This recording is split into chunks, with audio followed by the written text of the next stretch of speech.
criticized capitalism without a conscience. And that's what we have now. We have capitalism without a conscience. He showed the common man being fed through gears of the brutal, dehumanizing industrial age. A terrible, stupid person, actually, that couldn't do the job well. And I fired him. And he sort of confirmed it. I don't know how he confirmed it. Hello, ladies and gentlemen. The latest clash erupted after Carrey appeared on a late-night show delivering a brutal monologue mocking Trump's legal troubles. His social media rants and this perpetual claims of victimhood. Please do not forget to subscribe to that channel. Thank you. The comedian, never only to shy away from political satire, had the audience in stitches, but Trump, famously thin-skinned when it comes to hoax at his expense, was not laughing. Within hours, Trump fired back on Truth Social with a rant. That was equal parts outrage and self-aggrandizement.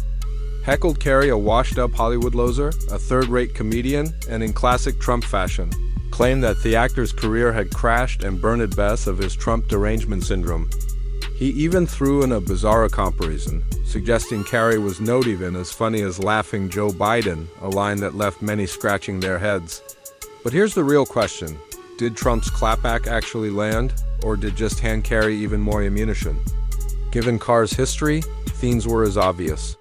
The Ace Ventura star has spent years weaponizing Trump's meltdowns into comedy gold.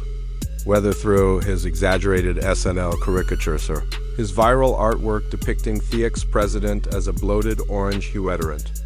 If anything, Trump's explosive response likely gave Carrey fresh material for his next roast. And sure enough, Carrey didn't wait long to respond. In a since-deleted tweet like Lido, avoid fueling the feud further.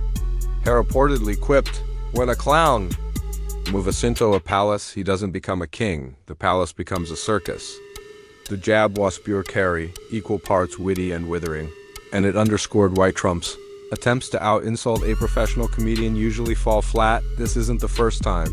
Trump has lashed out at celebrities who mock him. Remember his feuds with Alec Baldwin, Meyer Stir, and even Sesame Street's Big Bird. But it is a reminder of why these clashes rarely end well for him. Comedians thrive on provocation, and Trump, with his hair-triggered temper and penchant for over-the-top insults, ice essentially a never-ending supply of Offenschlines. So while Trump may have a thought he was delivering a knockout blow, the real winner here is Jim Carrey, who just got handed another gift-wrapped joke. And if history is any indication, this won't be the last time F2 trade barbs. Because when it comes to Trump and his critics, the show always goes on. The feud between Trump and Carrey is just one chapter in the former president's long history of clashing with Hollywood. From his early days as a reality TV star to his presidency and beyond, Trump has always been a polarizing figure in entertainment circles. But few have gotten under his skin quite like Carrey, whose relentless mockery seems to strike a nerve. Perhaps it's because Karshmer is so visual. His exaggerate facial expressions and physical comedy make his Trump impressions impossible. Toinier. Or maybe it's because Carrey, unlike some critics, doesn't bother with subtlety. He goes for the jugular. And Trump, who has built his brand on dominating every conversation, can't stand being the butt of the joke. Trump's response to Carr's latest jab waste textbook Trump, hyperbolic, self-victimizing, and packed with insults that sounded like they were pulled from a 1980s roast battle. But while Trump's supporters might cheer his no-holds-barred approach, the broader public reaction was more mixed. Many saw his outburst as yet another example of his inability to take criticism, a trait that has defined his political career. Meanwhile, Carr's fans and even some neutral observers couldn't help butchicle at the irony. A man who built his fame on belittling others was now being outmaneuvered by a comedian who turned mockery into an art form. What makes this feud particularly fascinating is how it reflects the larger cultural divide in America. Trump represents ascertain, brand of brash, unapologetic fiance, while Carrey embodies cerebral Hollywood elite that Trump on this base love to vilify. Their clashes aren't just personal. They're symbolic of the broader political and cultural wars playing out across the country, and in that sense, neither man is likely to back down. For Trump, any attack from a celebrity is an opportunity to rally his supporters and paint himself as a victim of the liberal media. For Carrey, Trump's presidency and post-presidency have been a goldmine of material, fueling some of his most biting working years. The question now is, where does this go from here? If past feuds are any indication, Trump will continue to lash out whenever he feels slighted, and Carrey will keep finding new ways to troll him. It's a cycle that benefits both men in different ways. Trump gets to play the strong man, standing up to Hollywood elites, while Carrey gets to reinforce his reputation as a fearless sadist. But for the rest of us, it's mostly just entertainment. A bizarre, often cringeworthy spectacle that reminds us how blurred the lines between politics and pop culture have become. In the end, the real takeaway from this feud might be that Trump, for all his bluster, still hasn't figured out how to handle comedians. He can insult them, threaten them, and try to drown them out, but he can't stop them from making him the punchline. And as long as he keeps reacting the way he does, they'll keep coming back for more dotso. While Trump may have exploded at Carrey this time, the comedian is probably already working on his next move. After all, in the battle between a politician who can't take a joke and a comedian who lives to tell them, there's only ever one winner. Of his day, its worst evils, hatred of immigrants, contempt for the truth, greed, and the abuse of power. We are fighting those same evils today.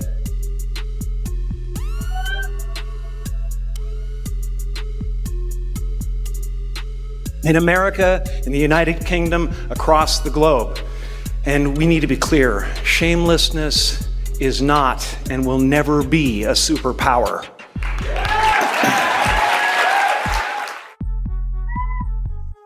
It is the mark of a villain.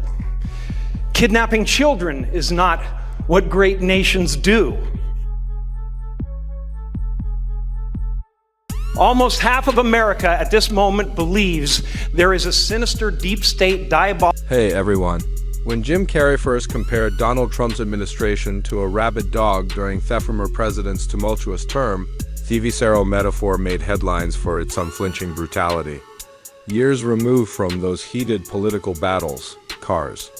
Commentary has taken on an almost prophetic quality, with many of his warnings about Trump's leadership style and threat to democratic norms having manifested in ways both predictable and astonishing. The comedian's unique blend of absurdist humor and deadly serious political critique created a rhetorical framework that continues to influence how we discuss Trumpism today. Proving that sometimes it takes a master of exaggeration to properly articulate an already exaggerated reality. Kurt's approach, combining his skills as a performer with genuine moral outrage, resulted in some of the most memorable apological commentary of the Trump era, criticism that has aged remarkably well as subsequent events. Validated many of his early concerns. What made Carrey's critique so effective was his ability to channel widespread liberal anxiety into vivid, shareable imagery. His rabidog analogy perfectly encapsulated the sense of helplessness many felt watching Trump's chaotic governance style. The unpredictable lashing out, the disregard for norms and consequences, the impression of something fundamental in the center of power. This wasn't standard issue political opposing. It was a diagnosis of pathology dressed in comedic packaging. Carr's background as a physical comedian gave his criticism a distinctive edge, where pundits might analyze Trump's behavior. Carrey embodied and exaggerated it, using his entire body to demonstrate what he saw as the grotesque reality of Trumpism. His famous Saturday Night Live sketches and viral artwork did just mock Trump. They rendered him as a kind of political horror show, a living and dashed upon the Republic. The enduring power of Carr's commentary listened how it anticipated developments that seemed unimaginable to many at the time. When he warned about Trump's authoritarian tendencies, his contempt for democratic institutions, and his cult-like holdover supporters, these were dismissed by some as hyperbolic, yet the January 6th insurrection, Trump's ongoing election denialism, on this increasingly extreme rhetoric have confirmed. The darker interpretations Carrey and others voiced years earlier, his early recognition of Trump's unique threat to democracy, framed through the accessible lens of comedy, helped shape the language we now use to discuss these dangers. Terms like cult of personality, authoritarian playbook, and democratic backsling that dominate current Trump analysis were prefigured in Carr's more colorful metaphors about clowns, monsters, and yes, rabid dogs. Carr's critique also proved prescient in its understanding of Trump's relationship with truth and reality, long before fake news became an authoritarian catch, or alternative facts entered the lexicon. Carr's performance shyly Trump's surreal relationship with objective reality. His exaggeratemprious, all-flailing arms, puffy cheeks, and nonsensical word salad captured something essential about post-truth politics that straight news coverage often missed. In hindsight, Carrey was among the first to recognize that traditional methods of political criticism might be inadequate for dealing with someone who operated more like a reality TV villain than a conventional politician. His solution, meeting absurdity with greater absurdity, created a new template for opposing figures like Trump, one that influencers and commentators still emulate today. The comedian's artist accounted during this period, particularly series of satirical paintings, no-reads like a visual archive of the Trumpers' collective trauma.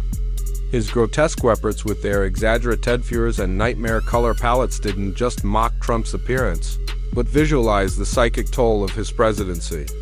These works channeled some visceral disgust that many Americans felt but struggled to articulate, giving form to the encadred that accompanied daily headlines. Viewed years later, the paintings feel less like caricatures and more like honest documentation, their seeming excesses having been matched and exceeded by reality itself. This is perhaps the greatest testament to Carrey's insight that what looked like versatiment at the time now appears as clear realism. What makes Carr's criticism continue to resonate is its emotional authenticity beneath the comedic veneer. Unlike some celebrity commenters who seem to be playing a role, Carrey's outrage always felt deeply personal. The product of genuine alarm rather than performative wokeness. His background as someone who had struggled with depression and spiritual searching lent his political commentary an unexpected weight. This wasn't just another Hollywood liberal towing Jeopardy line, but an artist wrestling publicly with profound questions about power, truth, and collective sanity. That sincerity helped his message cut through the noise of countless Trump takes and explains why his words still feel relevant today, as many of the trends he identified have online inside. The passage of time has also revealed how Carr's critically anticipated the international outbreaks on Trumpism. His warnings about America becoming a global law inkstick or cautionary tale delivered through his trademark dark humor proved sadly accurate as alias questioned U.S. stability and adversary exploit the chaos. The damage to America's reputation that Carrey dramatized through his comedy has become a serious subject of diplomatic analysis, with foreign policy experts still assessing how long it will take to repair the credibility lost during those years. Similarly, his early focus on Trump's kleptocratic tendencies, the blurring of personal and political interests, foreshadowed what would become of the administration's defining characteristics, now the subject of numerous investigations. Perhaps most strikingly, Carr's work captured the psychological dimension of resisting Trump in ways that continue to resonate. His public struggles with maintaining hope amid the daily outrages mirrored the experience of countless Americans, making him an unlikely but fitting avatar for liberal despair and resilience. Where some critics offered policy rebuttals or political strategy, Carrey gave voice to the emotional roller coaster, the alternating fury, exhaustion, and dark humor that defined life under Trump. This emotional truth is why his commentary still feels fresh years later. It speaks to lived experience rather than transient political analysis. As Trump positions himself for another potential White House run, revisiting Carr's earlier warnings feels less like nostalgia and more like vital preparation. The patterns Carrey identified, the narcissism, the authoritarian impulses, the bottomless appetite for chaos haven't disappeared. If anything, they've become more pronounced. History and commentary serves as a reminder that some threats don't fade, you evolve, and that the language we develop to describe them the first time may prove equally useful the second time around. In this sense, Carr's Trumper work wasn't just comedy or criticism, but a kind of cultural early warning system, using humor to sound alarms we're still hearing today. By meeting showmanship with showmanship, spectacle with spectacle, Carrey demonstrated how to fight on Trump-chosen terrain without surrendering moral seriousness. Years later, as we continue grappling with Trump's legacy and potential return, Carr's words Andertwerk remain potent because they understood something essential from the beginning. That the battle wasn't just about policies or politics, but a booth. Varying nature of reality, decency, and democracy itself.